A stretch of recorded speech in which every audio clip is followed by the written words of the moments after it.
Did you know that after August of 2024, the rules have completely changed around how buyer agents are compensated? So now, buyers have to sign a written agreement with their agent prior to seeing homes. This was optional before, now it's mandatory. That agreement dictates how the agent's going to be paid. Also now, the buyer's agent fee is built into the offer and it's not predetermined by the listing agent and the seller on the MLS. That field from the MLS is being completely removed. It's designed to create more transparency in how buyer agents are compensated. So now I've had sellers ask, so do I have to pay a buyer agent compensation now? Well, the truth is you always had an option. Prior to the change of August 2024, that field on the MLS, you could have always put a 0.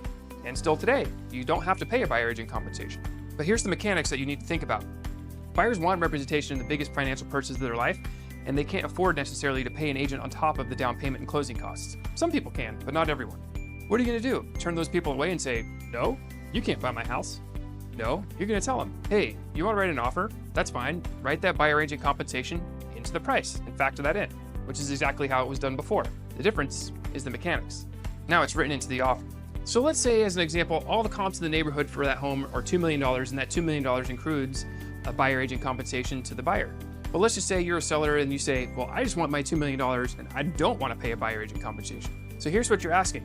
You're asking for a buyer to write an offer on a home higher than any other home is sold for in the neighborhood in order to factor in that into their pricing when every other home in the neighborhood is selling for that price and already has that factored in.